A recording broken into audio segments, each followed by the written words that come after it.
आज देश का गृह मंत्री बोलते हैं अंबेडकर अंबेडकर अंबेडकर एक फैशन हो गया। आपकी नैतिकता कहाँ है, वो शुचिता कहाँ है, वो पवित्रता कहाँ है कि आप दूसरे समाज की भावनाओं को इस तरह से आहत करने का अधिकार कौन से संविधान के कौन से पन्ने पर लिखा है? बताना पड़ेगा आपको, जवाब देना पड़ेगा। हमें अंबेडकर बोलने पे आपत्ति नहीं है, आप भी तो सावरकर के नाम का ताबीज गले में पहन के पूरे देश में घूमते हैं। क्या ये दलित समाज की भावनाओं को भड़काने का कार्य नहीं किया? बाबा भीमराव अंबेडकर जिन्होंने अधिकार दिया, क्या दलित समाज का बच्चा भी हिंदुओं के कुएं पे जाकर पानी पी सकता है? और देश के गृह मंत्री का एक जिम्मेदार पद पे रहता हुआ ऐसा गैर जिम्मेदाराना बयान, ये माफी के काबिल है। स्वतंत्र कहाँ है? ईवीएम को ही हटाना चाहिए पहले ही। बैलेट पेपर होगा तो सब सही होगा। चुनाव आयुक्त की कुर्सी जो है सरकार का तोता बन गई है।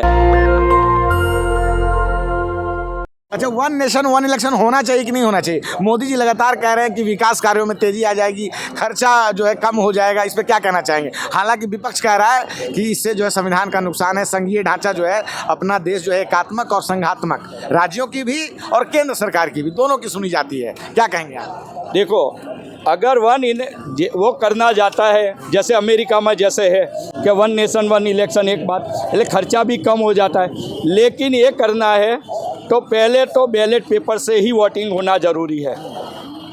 बैलेट पेपर से ही? हाँ, बैलेट पेपर ही सही है। ईवीएम में क्या दिक्कत है? ईवीएम में तो देखो सब जगह पे देखो, अभी देखा था महाराष्ट्र में तो वहाँ सुरंग से सीधा निकला था, वो पकड़ा गया, इसका भी कुछ आया नहीं। तो वैसे यूपी में भी वैसे हुआ था पहले, हरियाणा में भी वैसे। वोट कहाँ से ज़्यादा आता है वो तो दिखता नहीं है, वो कुछ बताते नहीं है। तो देखो, जनता को देखने का अधिकार है, तो जनता को नहीं दिखाएंगे तो मैं यही बोलता हूँ कि स्वतंत्र कहाँ है? चुनाव आयोग है ना सब देखने के लिए। चुनाव तो उसका, चुनाव किसका है? चुनाव अगर वो बताता नहीं है, चुनाव को होता है चुनाव आयोग, तो चुनाव आयोग बताता है पब्लिक को। वो भी क्या बताता है? कोई नहीं बताता है। जो बताता है सुप्रीम कोर्ट के वकीलों लोग बताते हैं कि ऐसा ऐसा हुआ है, तब हम देखते हैं। ये तो कहाँ पे आता है टीवी में? तो वन नेशन वन इलेक्शन होना चाहिए तो पहले तो ईवीएम को हटाना चाहिए, आप ये कह रहे हैं? ईवीएम को ही हटाना चाहिए पहले ही। बैलेट पेपर होगा तो सब सही होगा। अच्छा, बैलेट पेपर होगा तो वन नेशन वन इलेक्शन सही है? हाँ, वो सही है, क्योंकि उसमें घपला भी नहीं होगा जैसे पहले चलता था। पहले कहाँ घपला होता था? पहले हाँ, हिंदुस्तान में तो घपले सारे होंगे। हाँ, हिंदुस्तान में घपले बचे क्या कभी? पर अब तो घपले पहले नहीं होते थे, पूरी गाड़ी की गाड़ी लूट देते थे।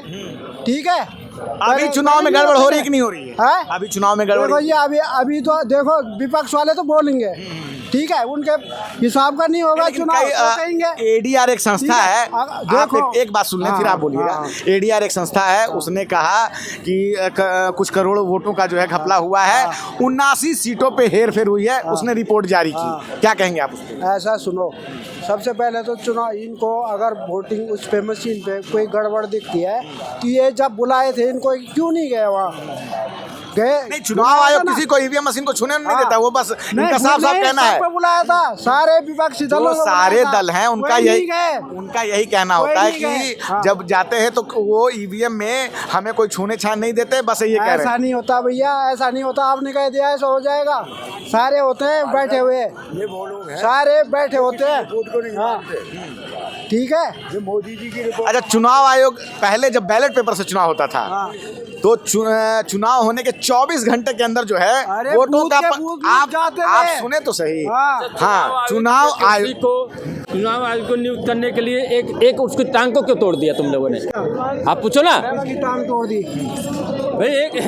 आप बताओ, आप कह रहे हो ना। सुनिए, आप कह रहे हो, आप हमारा सवाल सुनिए। चुनाव आयोग ने इस बार लोकसभा चुनाव के बाद दौरान जो पहला चरण हुआ तो 10 दिनों का टाइम लिया पहला वोट प्रतिशत जारी करने में, और आज से पहले इतिहास था कि 24 घंटे के अंदर वो वोट प्रतिशत आ जाता था जब बैलेट पेपर से चुनाव होता था। आज डिजिटल भारत है, सब कुछ डिजिटल है, और 10 दिन का समय लगा। उस पे विपक्ष ने सवाल उठाया। क्या कहेंगे आप? विपक्ष तो हर चीज पे सवाल उठाया। हम भी सवाल उठा रहे हैं। हाँ, अच्छे काम के तो सवाल, हमने अच्छे काम की कोई तरह से नहीं करते। सुनिए, सीधी बात सीधी जवाब। 10 दिनों का समय लिया चुनाव आयोग ने। बैलेट से जब चुनाव होता था 24 घंटे के अंदर मत प्रतिशत आ जाता था, 24 घंटे के अंदर। अब डिजिटल युग चल रहा है, ठीक है, बटन दबाना है, सारा सब कुछ पता चल जाएगा। लेकिन 10 दिन का समय लग गया पहले चरण का वोट परसेंटेज बताने में चुनाव आयोग को ना, तो इन्हीं बातों पे संदेह जताते हैं। तो आप और हम नहीं बता सकते उसे, आप और हम नहीं बता सकते, भैया जो बोल रहे हैं ये नहीं बता। मेरे को पता है ना, ये चुनाव आयुक्त की कुर्सी, चुनाव आयुक्त की कुर्सी जो है सरकार का तोता बन गई है, जो इस सरकार आएगी। और बताइए आप, ईडीसी भी आई तोता बनी, अब ये भी तोता बना दिया इनको, जो बोलेंगे वो बोलेंगे। ईडी और सीबीआई तोता है, और तोता आई है इस देश की। अच्छा ये बताइए, अच्छा सुनिए, हम आज अभी हम हमारे तुम्हारे कहने से नहीं होता, हम एक खास मुद्दे से नहीं बैठे, चलिए हम एक खास मुद्दे के लिए आ जाए हुए थे कि कल बाबा साहब भीमराव अंबेडकर को लेके एक बयान दिया गृह मंत्री अमित शाह ने। उन्होंने संसद में कहा, नहीं सुना, इसलिए मैं आपको बता रहा हूँ, उन्होंने कहा, हम देखा ही नहीं, जो बोला मोदी, चलिए हम आपको बता देते, मोदी को कर आते रहो, तुम्हारा मोदी काम नहीं है। अरे आप सुने सर, हम ये कह रहे हैं, उन्होंने कहा संसद, कोई काम नहीं, आप सुन लें, हमें सुन लें, आप उनको छोड़ दें। उन्होंने संसद में कहा कि जिस तरह से दिन भर अंबेडकर अंबेडकर अंबेडकर अंबेडकर अंबेडकर नाम लेते रहते हो, इतना नाम अगर भगवान का ले लेते तो कुछ भला हो जाता। तो संविधान या भगवान, इस बात को लेकर अब लगातार जितनी पार्टियां हैं और पब्लिक भी उनसे गुस्सा, आ जाके उन्होंने सफाई दी कि भाजपा भी सदन के अंदर अंबेडकर जी का अपमान करे। तो जिस तरह से एक जिम्मेदार भारतीय जनता पार्टी का ये आरोप है कि कांग्रेस पार्टी ने बाबा भीमराव साहब अंबेडकर का उनके जीते जी बहुत अपमान किया, बहुत अपमानित किया। इसके लिए प्रधानमंत्री जी ने ट्वीट भी किया, सारे साक्ष्य भी दिए ना। तो क्या इस बात का अधिकार भारतीय जनता पार्टी को मिल जाता है कि बाबा भीमराव साहब अंबेडकर के मरने के बाद भारतीय जनता पार्टी भी लोकसभा सदन में या राज्यसभा सदन के अंदर उनका अपमान करे? क्या मिल जाता है? क्या ये दलित समाज की भावनाओं को भड़काने का कार्य नहीं किया जा रहा? और दलित समाज ही क्यों, संविधान में लिखा है क्या कि सिर्फ दलितों पे लागू होगा? अगर बाबा भीमराव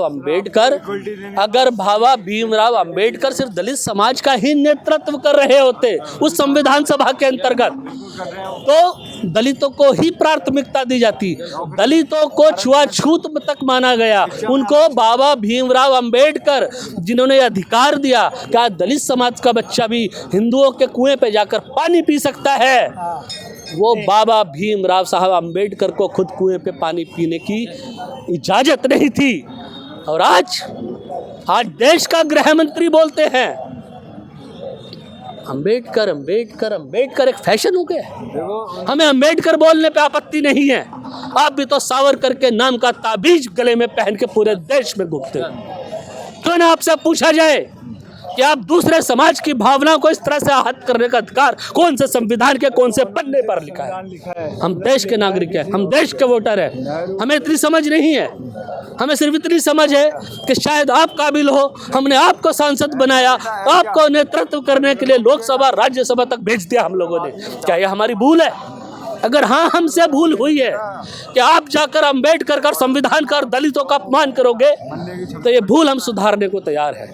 उसमें समय लगेगा, लेकिन मेरा सवाल है चंद्रबाबू नायडू जी से, मेरा सवाल है नीतीश कुमार जी से, क्या ऐसे लोगों के साथ आप अपने सरकार का समर्थन देकर आगे भी कार्य इसको जारी रखेंगे जो लोग संविधान का अपमान करते हैं? आपकी नैतिकता कहाँ है? वो शुचिता कहाँ है? वो पवित्रता कहाँ है?